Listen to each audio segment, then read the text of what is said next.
week and a half. A week and a half of planning. We are here. I wouldn't call it we did planning. I would call it more Right. trying to plan. Yeah, the Holden plan. Yes, there you go. I like that. You like that? Quasi-evasiveness. Excellent. I'll just start with a little introduction, and then we'll just go and have a conversation. Awesome. So, welcome to another episode of the Holden Village podcast. I am your host, Dev, he, him pronouns, and we are in week 9 of the 2023 summer program, also Abriendo week, which is a very, very special week in the village, and I'm with 2 faculty members, Paul Griffith, Dan Castillo. Welcome, welcome. Thank you, Deb. Happy to be here. So this is your second week teaching in a row in the village. How would both of you like to introduce yourselves and say what you're offering to the village? So hi everyone, I'm Dan Castillo, he, him pronouns, originally from Miami, Florida. I live in Baltimore, Maryland now, and I am a professor of theology at Loyola University, Maryland, and my work is in liberation theology and environmental ethics. Hello, everyone. My name is Paul Griffith, also from Miami. Dan and I know each other growing up in Miami. Currently live in Vancouver, Washington. And sorry, my pronouns are he, him, his, él.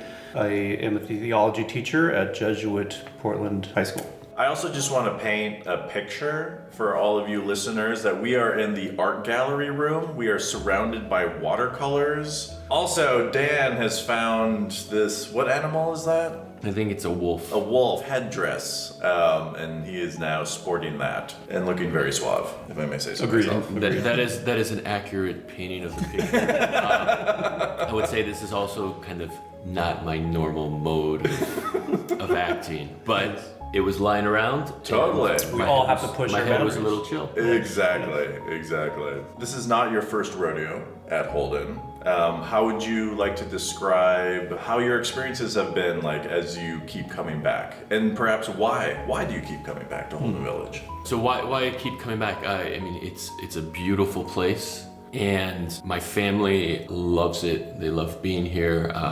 My wife Erica loves being here. My kids are 13 and 11, and they're already plotting on how they can get back and get back for months at a time. So all of those things are pulls. I love being able to have good conversations with people who are here.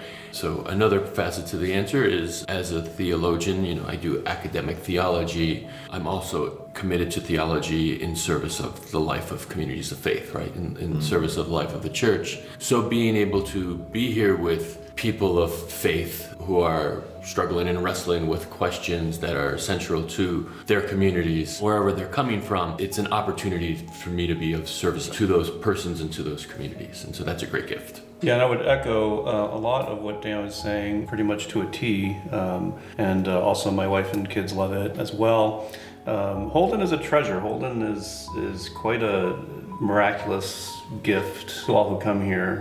I don't use those words lightly. I know those words can get thrown around quite a bit, but I don't use that lightly at all. I think even just the arrival here, the journey, itself marks some of that transition, going from whatever planes people took. I fortunately don't have to fly, I can drive, and getting to the ferry, and then the ferry taking you deeper into the mountains, and then the bus driving you on the famous switchbacks, the whole process of journey. There's a metaphorical aspect to that, as well as a spiritual aspect to that, I think, where we can see this transformation happening within yourself, within the people around you. This is a truly committed faith community. There's a strong commitment here to have shared mission and shared purpose, while also honoring diverse purpose and diverse views. It's an absolute treasure.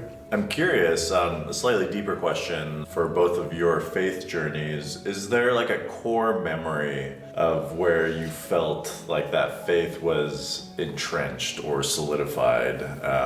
When I first got introduced to the art form of improvised theater, I convinced myself I was a very timid child. And in those ways, limited myself in all these, how I defined myself and then how I interacted with people. The timid ones are oftentimes the best on stage. Oh, absolutely. Yeah. Just give us a chance to just break out. But yeah, when I was able to participate in that art form, I finally realized, I am not these things that I claim to be, and I'm actually so much more. And for me, that was a moment where I felt like my faith in myself and in a grander picture was able to take shape. So yeah, I'm curious, are there any ideas or thoughts for both of you? In some ways, I mean, that goes back to some middle school and high school experiences I had, where experiences of violence and alienation that I won't go into here in great detail, that were kind of shaping my existential outlook.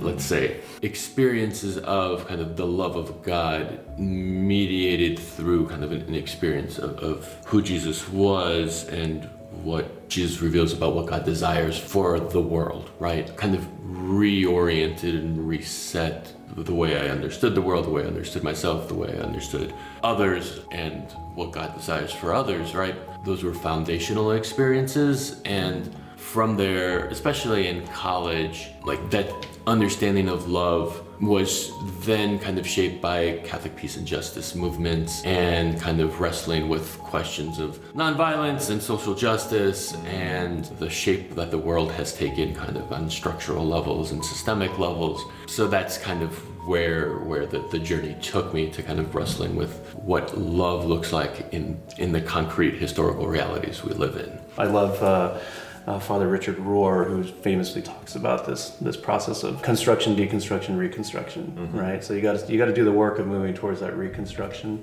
And this happened mainly while I was youth minister at this large parish. It had like one of the largest youth ministry programs in a Catholic church in the United States, and so it was a very, very vibrant program. And getting that position was kind of funny to me, because I made it clear to the pastor that I would not be pursuing this kind of like fundamentalist kind of formulaic approach, and he supported that, so that was great.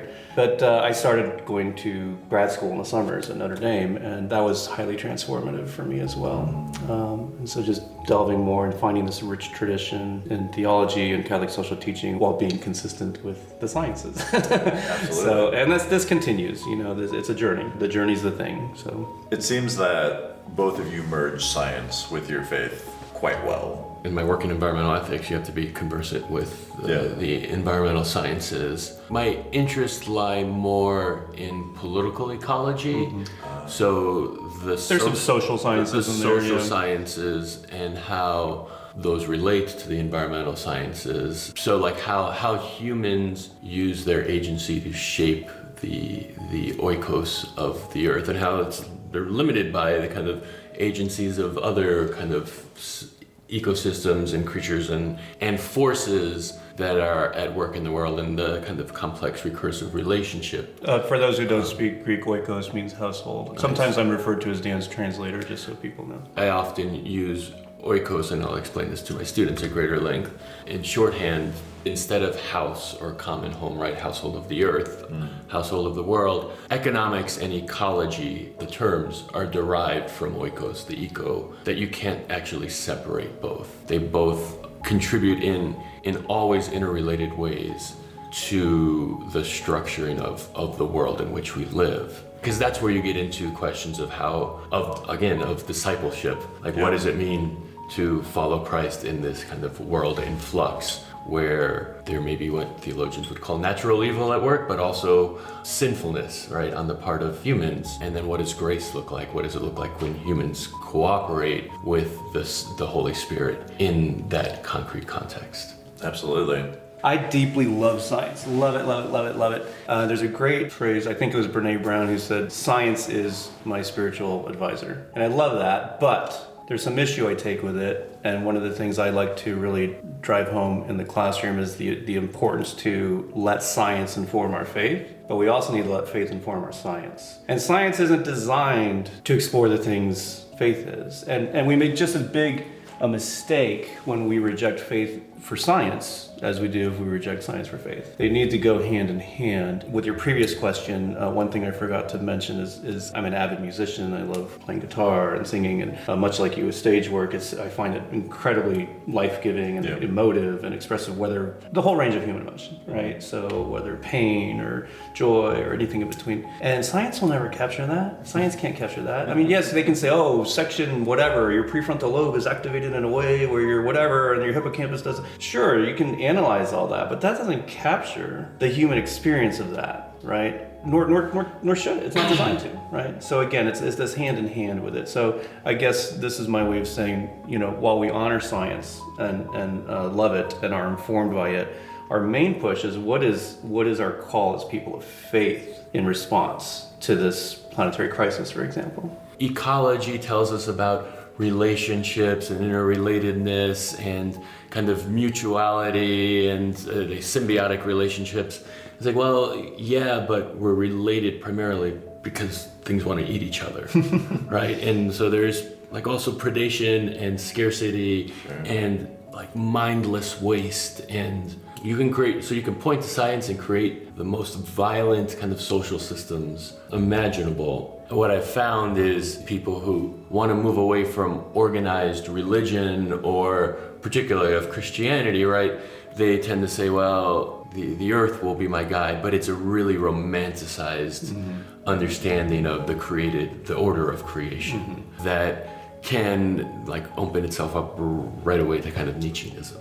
So, yes, totally. And that romanticized view of nature happens because of our general disconnect with nature. Yeah. Right. So I'm an avid mountaineer also. We have a saying, you might love the mountains, but the mountains don't love you. And it's that reminder, you can get killed at any moment out here, right? So don't romanticize it. I read this book called The Solace of Fierce Landscapes. I love that book. Oh my I God. love that book. That is a fantastic book. But yeah, it talks about, the jaggedness of the mountains, how it will cut your ego, metaphorically, or the barrenness of the deserts. I often like to think of ecological landscapes in terms of elementals. So, like fire, earth, water, air. I'm curious, are there any of those elementals that mean the most to you? I'd say for me, water. I was just talking to Dan earlier, actually, as we were both in the sauna, how cold water is such an important part of my spiritual process and helping me with some of my mental presets, my emotional landscape. Like when I jump into pristine cold water, like it's one of the best therapies for me. One of the reasons why I also love Holden, and there's all these alpine lakes everywhere.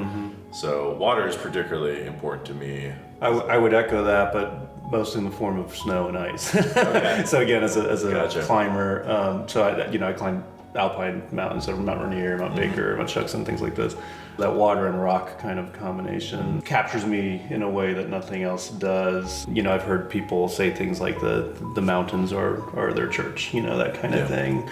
And I've described to people who ask me like, why would you do that? Why would you climb something, like that? What's the point? And it's like, well, it's hard to give it words why you would do that, but there is a sense of accomplishment certainly, but you don't summit most of the mountains you climb, right? So you have to deal with a lot of disappointment, a lot of good life lessons and life metaphors in it. But when you do stand atop a summit, there's simultaneously a sense of grandeur with what you're seeing and accomplishment, like I said, but also a sense of enormous humility.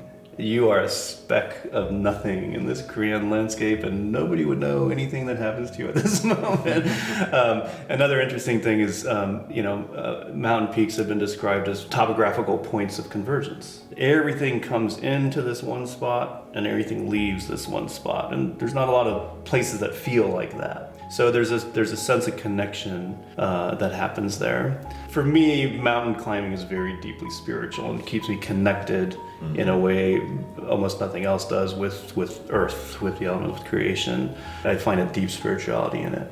I would say the soil, right? So my thought goes when I'm teaching and writing, but also where I'm trying to kind of orient many of my practices, like a kind of key text for the work that I've been doing is Genesis 2:15, and God places the person in the garden to cultivate and care, to serve and preserve the garden, but really kind of the gloss is the soil, and all that comes from the soil. So all of the plants, obviously, all the vegetation, but also in that story in Genesis, right? That God forms humanity and the living creatures, all of the living creatures out of the soil. And so it's the question of like, how do we care for the soil? And obviously water, air, and sun and fire, right, fold into that in very important ways. But how do we care for the soil so that life might flourish, right?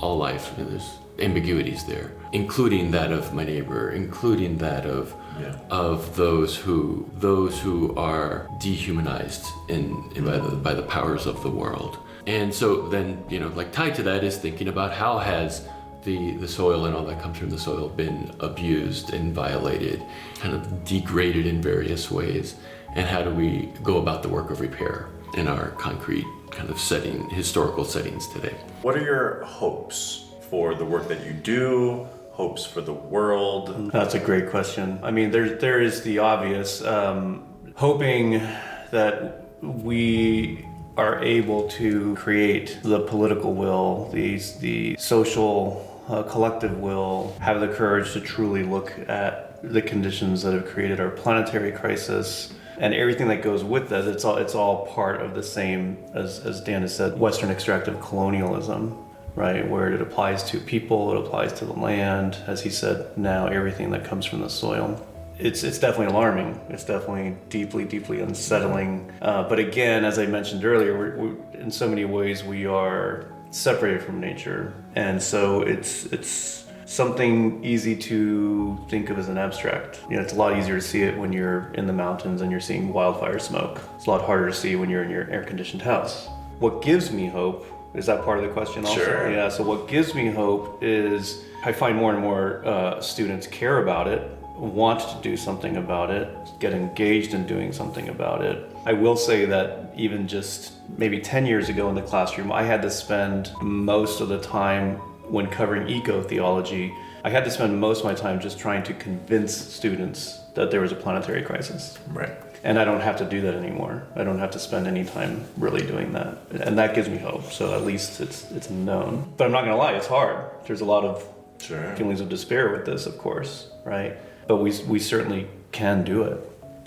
There's, I suppose, like what I hope my work contributes to is understanding the sources and causes and shape of the forces of alienation in the world, in terms of how we view the earth, in terms of the production of ideologies and structures of white supremacy and anti-black, anti-brown racism, in terms of like structures of patriarchy and misogyny and the like. Understanding the causes of alienation and the way they form the way people think and people act, irrespective of their own like social location, right? That this is trying to make claims on every person, these kinds of ideologies. Understanding those things, but also being able to articulate ways forward, again, for repair, but like a foretaste of God's reign, right? Mm-hmm. So that experiences of intimacy, experiences of communion, if not reconciliation, that's a freighted term, right? Might be experienced. And, as far as hope is not optimism. Laments are expressions of hope. It's trusting God, but also recognizing all the way to heaven is heaven, as I think Catherine of Siena says at one point. So being able to hold on to those moments and say, this is actually what's of ultimate significance. This guy's deep and eloquent, huh? That's fantastic. And sounds like a theologian. I love that you used the term alienation, because I do feel like that is at the core of a lot of people's disconnectedness with themselves. That leads to a disconnectedness to the outside world and to each other. Yeah. You asked about controversial things. This is one of the challenges of our day. Obviously, I'm not saying anything unknown, but we can't talk to each other. Right. Particularly if we have different political views, and the politicization of the climate crisis. That's another issue, right? I read an article that drew a wonderful parallel between the story of the Tower of Babel being a great parallel to where we are today, right? We've built this technological marvel and monstrosity at the same time, right? Yeah. There's both a marvelous aspect to it and monstrous aspect to it, and we can't talk to each other. Yeah. We don't know how to communicate. So exactly. This is part of the enormous challenge. And again, circling back, this is part, I think, one of the gifts that Holden gives you is helps you get disconnected from being technologically connected and instead connect truly with yourself and one another on a deeper level. And gosh, we need that more than ever. Just about every theology teacher I know does not allow technology in the classroom. And students hate that, of course. What are you talking about? I won't say all of them, but I will say many of them learn to appreciate that fact. Oh, totally. Yeah. Digital detox is real. Yep. Come to Holden for your digital detox session. Yep, absolutely. The work that both of you do it's serious work. There is a concept at Holden called Holden Hilarity. I'm curious how both of you allow levity into your lives so that, you don't get too dour with all this serious business. funny. Yeah. And my daughter, who's 13, came up to me the other day and was like, "It's hilarious to me how different you are in the classroom setting than you are when you're sitting on the porch swing." She said you and Paul. Which is fair, but as I told Francis in response, my daughter, I said, I'm a complex man. And so, Paul's wife, Kamala, so we were sitting on the porch bench, and I'm not going to go all the way down the line with the story, but Erica, my wife, is a biologist, and we were hearing the bats, we see the bats flying around, and then we were hearing the bats in the tree. And Erica was like, I'm trying to think of the exact term she said, but I think they're like mating. And Kamala, asking Erica this, what do bats sound like when they're mating? Yeah. The answer she got from Paul and I at great length was not a scientific answer. It was not a scientific answer, but it was and left us giggling for 25 minutes. We felt like it was an approximation of what it would sound like. So Kamala was asking, what is the frequency and how can you tell the difference? It was that kind of question. Totally, we took it in a very different direction. That's wonderful. Which we will not preserve posterity on a podcast. I am quite a goofball, actually. I love the question because you can't just do one or the other, right? It's having the counterbalance of the two. And I'm a goofball. There's a passage in a Wendell Berry poem, Manifesto, Mad Farmers Liberation Front, where he says, I'm going to approximate it here. He says, though you've considered the likelihood of how everything's going to end up, laugh. Mm-hmm. Laughter's immeasurable. Mm-hmm. That's the mic drop. That's it. Right there. That's it. Well, thank you both for blessing the village with your presence, for taking the time to have this conversation. Thanks for having us. It's an honor and a blessing to be here. Yes. So thank you so much, Deb.